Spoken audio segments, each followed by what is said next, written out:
Scam artists. That's today's subject, scam artists.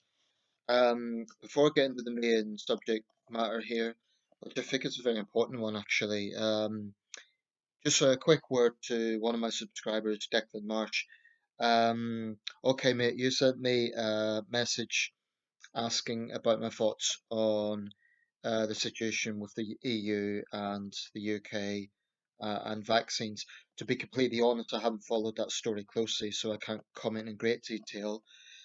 But suffice to say that in any great world-changing event, excuse me, I think international cooperation is better than sort of inward-looking behaviour. So if the EU is sort of seeking to, I don't know, punish Britain for Brexit, that would be a very big mistake, very misguided. Um, but then again, I wouldn't necessarily entirely blame the EU on this because it may be that the red tape around our withdrawal has caused some of these delays to vaccines, or I don't know. To be honest, I can't go into great details either way because I haven't followed the story closely.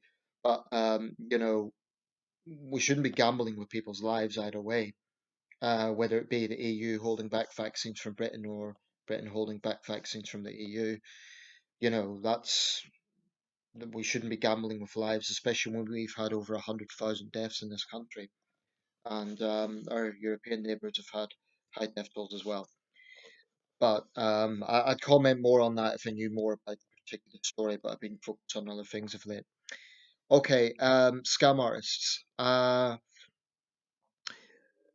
Just a quick disclaimer, I haven't necessarily been a victim of a scam artist today, but I had a few red flags. And I was a little bit frustrated because I'd applied for a job last week because I'm still signing on and I need to show that I'm actively job searching. So I'd applied for a job to be a COVID testing agent actually in the Northeast. Um, and I apply for a lot of jobs, so I wasn't expecting any response, but I did surprisingly get a response. And the recruiting agent sent me an email and she asked me to forward some references and a scan of my passport. Now, what got red flags going is firstly, she didn't reply. She said the job would start next week, and this was sent last weekend. So whether I missed the deadline or something, regardless, she didn't get back to me, which I was a little bit annoyed about, given that I went out of my way to get references because that's not that easy. But she hasn't got back to me, which is just a little bit rude, I think. Anyway, I phoned up the number that she provided. No response. It was the answering machine, of course. Here's another strange thing. The company is based in Ipswich, Suffolk. It's called Seven Resourcing. Now, I don't think it's a fake company. They have an address, they have a website. I don't think it's a fake company. And when I called through another number that was there, and I aligned the email number with the website number, and they were the right numbers. So I think it's authentic. But um, you know, I'm a little bit wary that I've sent a scan of my passport, and that's what you're doing when you're job hunting, and it's part of the process. That's what you do.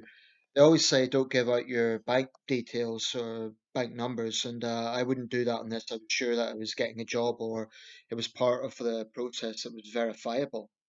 So I haven't done that, but you know, to me that's bad PR, just to not bother getting back to someone. I wouldn't mind if they said, sorry, you haven't got the job on this occasion. I could accept that, but what I can't accept is just rudeness. But on the wider issue of scam artists, there's a few practical things I think everyone really, really needs to be aware of. And what concerns me about this is I'm pretty intelligent, I'm pretty practical minded, but I've been screwed over once or twice. So if I'm a reasonably intelligent person, it makes me wonder what about vulnerable people, who might be preyed on by scam artists.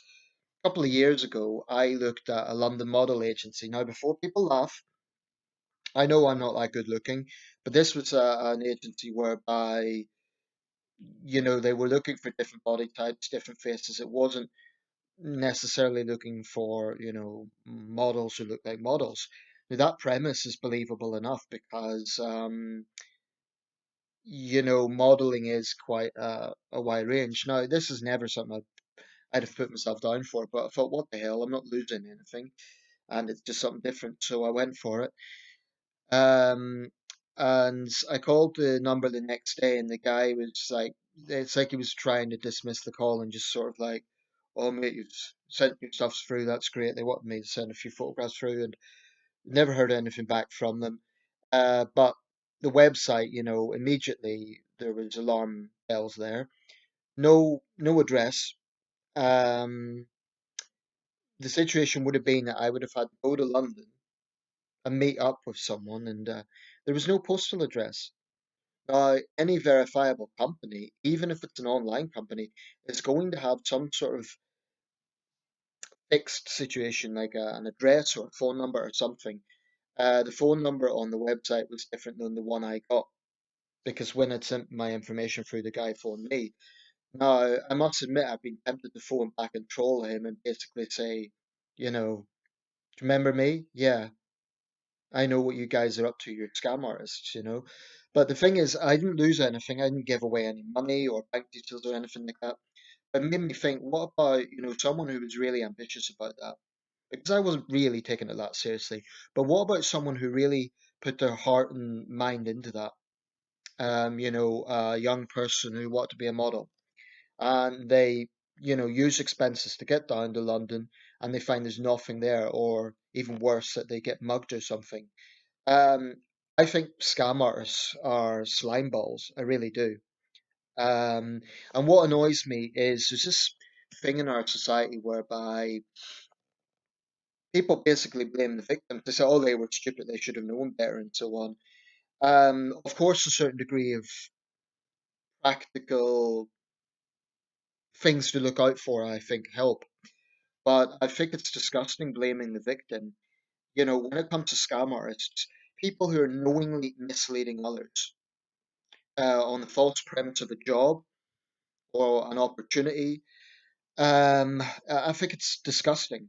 This is a bit of a legal grey area because they're not always technically breaking the law. I think most people would say it's breaking moral laws because it's a shitty thing to do to someone. But I would like to see more legal consequences for these people. Um, you know, where you can connect someone to a false website or something. I think they should get a police knock on the door. I'd like to see more of that sort of thing happening. You get certain watchdogs. I know the BBC and certain newspapers run investigate. This is why investigative journalism is so important because it can reveal these sort of things. But I think, as a general rule, there's certain things to be wary of. Um, don't give out personal bank details. Definitely not PIN number, unless you're absolutely sure of who you're talking to. But even then, reputable companies won't ask for your personal PIN number. They might ask for your bank details if you've been accepted for a job in order that they can pay you. That's okay, but and that's good if it's a well-established company. A company that's not well known, I think it's worth time doing a little bit more research, finding out peer reviews, finding out if they're established or not. Of course, scam artists aren't stupid, and the really professional ones, they even know how to get fake reviews and make themselves look good. These are basically sophisticated criminals. They know what they're doing. But it's a shitty feeling, feeling that you've been taken advantage of, feeling that you've been walked over in that way financially, especially if you're struggling, if you're unemployed, you're seeking work, and then not only has your time been wasted, but you feel humiliated. You feel like you've been, taken advantage of. It's disgusting. And these people prey on those that they think will be easy targets. If they, I think it's bad if they target anyone, but if they target someone who's vulnerable, maybe they've got learning difficulties or maybe an elderly person, a disabled person. I think that should really be hardline punishment. People say just because a crime doesn't involve violence, then it's somehow a lesser crime. Well, what if you have a scam artist and they don't use any physical violence, but they have scammed someone out of, life savings, or um, they've really used someone's, for example, grief to scam them over. You always get parasites whenever there's, to put it bluntly. I mean, I'm not mincing my words here. That's what I think of them. Who will take advantage of a tragedy. I know after the Grenfell fire disaster, there were some people claiming to have had relatives lost, and they could never back up those claims, and they were just greedy. They were just seeking payouts. It's disgusting because it's an insult to people who've actually suffered, and it's also taking money that they are not entitled to. So it pays to be a little bit assertive. But to be clear, I don't feel that I've been a victim of a scam. I just feel that, why is this company advertising jobs in the northeast of England if they're based in Ipswich? I don't think they're necessarily a scam, but the fact I haven't heard back from them says to me that they can't be bothered. Um, no, they're very self-congratulatory. Apparently, they've won awards and so on. Maybe they have, but that doesn't leave me with a good image. In fact, Declan, you're from East Anglia. Don't know if you're familiar with the company, but I think you're a Norfolk lad yourself. This is Ipswich, but anyway, um, and it's particularly bad. I'm talking here in the UK context. Imagine if you're in another country, and this can happen to anyone. It can happen. You get criminals in Britain taking advantage of maybe foreign tourists. It's disgusting. You get it all over the world. Just greedy people who, they home in on a tourist or a vulnerable person. It's a slimy, cynical, unpleasant thing to do. And I wonder how they sleep at night. I think maybe they have this mechanism whereby they just throw away their conscience. And they probably know what they're doing is a bad thing, but they find some way to justify it. Maybe they're on hard times themselves. But it's disgusting. I do think such companies that are exposed need to be named and shamed, and individuals, if proven. I'm not talking about witch hunt. I'm talking about if someone's been proven to have engaged in fraud or scamming someone, I think they should be plastered all over the internet. I really do. Not as vigilantism, but as a deterrent to warn others not to do any business with them. I know when Hillary Clinton ran for president, one of her platforms was cracking down on loan sharks. That's good. That sort of policy is the sort of thing that needs to be, I think, enforced. Um, because misleading people is disgusting. It really is. If I was running a company and I was putting out job advertisements, I appreciate managers don't always have the time to respond to each and every single applicant if it's a big, you know, response. I appreciate that they don't necessarily have the time to respond in detail to every single one. But I think if they ask someone to do something, which invest time, and they just can't be bothered to even say, sorry, you don't have the job, then that leaves me with a pretty low impression. If I'm running a company, if I'm looking to employ people and I get responses, I would invest time, or at least get a secretary to do it, say, sorry, you don't have the job. And if they ask for feedback, if I've got the time, I'm going to tell them. I'm going to say, look, unfortunately, you just lack this particular skill or whatever it is. Um, but just be aware, people. Just be aware that unfortunately we live in a world where there are greedy people, and the law isn't great in terms of holding them to account. So if you are the victim of a scam or a fraud, you won't necessarily see justice, and that's a sad reality. Um, However, I think there's other ways to balance things out a bit. Um, I fully support people naming and shaming them completely. Putting it on social media, making videos about it, whatever it is, as a deterrent. because then they'll see it and then they'll need to change the name or something, and they might find ways around it. But it might also, you know, give them a little bit of kick that people do know what they're up to and people are getting back to them. And finally, if you are one of these people that does it, what's wrong with you? Really? What's do you look in the mirror and think that you're a good person? Are you not eaten up by guilt? I think you are, actually. I think these people probably have a very low confidence in themselves. Um, but they're greedy, so if they get money from it, they can kind of live with that. But sooner or later, I think if you treat other people like dirt, at some point, at some point, it's going to get back to you. At some point, no matter how rich someone might get, eventually it will catch up with them.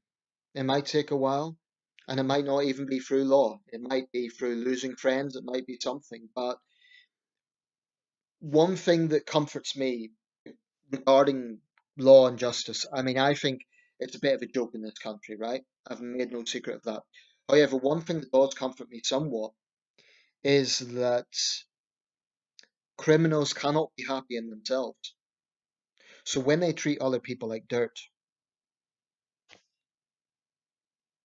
they might get the material benefits.